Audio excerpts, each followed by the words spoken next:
In the case of the Conservative government, a party once trusted on this issue, it's been a story not only of passivity, but of blindness and betrayal. Blindness to the consequences and a betrayal of the British people. 26 years have passed since Blair's election in 97, years equally split now between Labour and Tory, with 13 years each. And those 26 years have wrought upon this island the greatest act of national harm in our story. And the evidence is all around us.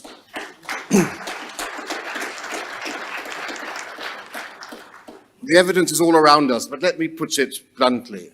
We've had more immigration to Britain in the past 2 decades than in the past 2,000 years combined. It's astonishing to contemplate. No country, no society, and no people can sustain such rapid and dramatic demographic change. And of course, all this happened without anyone's consent. The British people were never given a vote on mass immigration, even though it's the single most significant event to have ever affected, or dare I say, afflicted this island.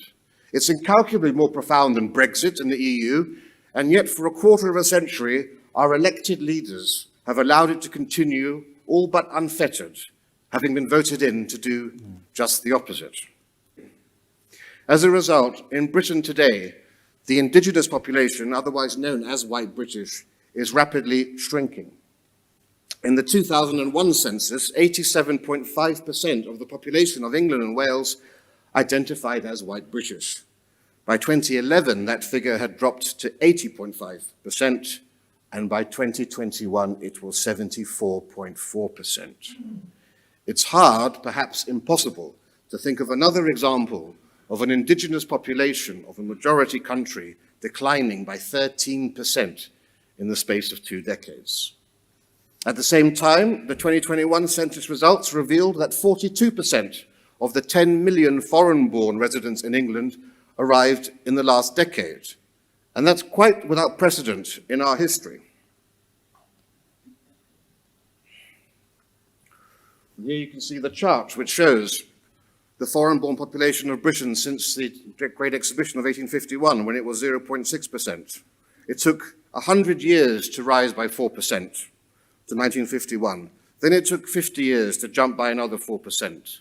But now that 4% increase happens every decade. Perhaps more startlingly, in 2005, white British accounted for 75% of births in England and Wales. By 2019, that had slipped to 58%. In 2010, David Coleman, who is a distinguished professor of demography at the University of Oxford, predicted that white British would be a minority in the UK by 2066.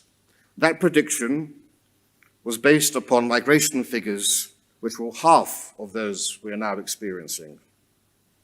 Now, of course, some will ask, why does this matter? Why are you raising all of this? As if this profound demographic, societal, and cultural shift is of no consequence. It does matter, and it matters on the most deep level.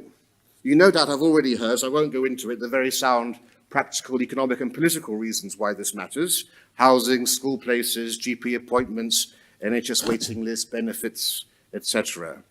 But just as important, and perhaps more so, is the impact this has on our culture and the cohesion of our communities and wider British society. Because at what point does Britain stop being Britain? What is the tipping point? If only 30% of the population of these islands is white British, will it still be Britain?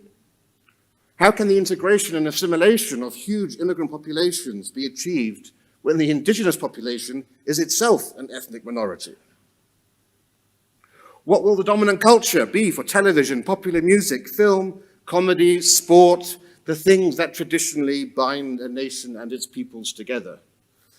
And what about social cohesion and the impact of mass migration on our local communities and indeed our ability just to go about and enjoy our daily life? Because we already know that superdiversity, which is the term given to in cities and elsewhere where you have a hugely diverse population, superdiversity leads to populations living segregated lives with no contact with each other, parallel lives rarely engaging with anyone other than people that they know. Superdiversity often leads to people being suspicious not just of other cultures or ethnicities, but even of people from their own culture too.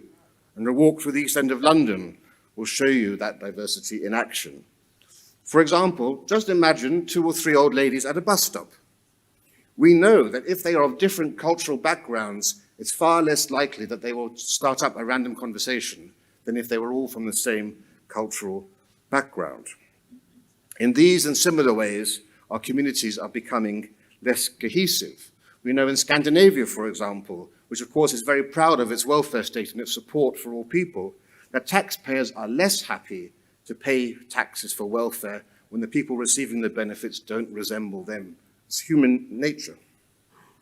The cultural divide, of course, is already well underway in this country.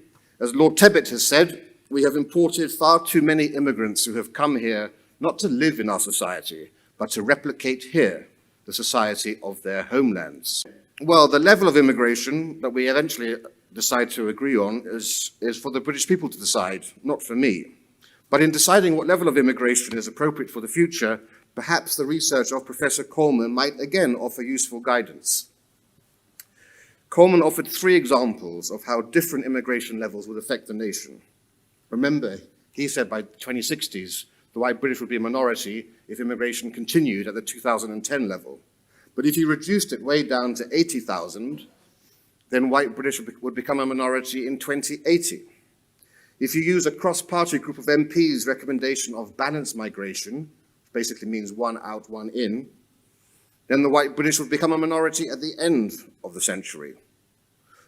But even if we had a complete halt on migration, 0 migrants coming over, then by the end of the century, white Britons would be the majority, but only with around 70% of the population.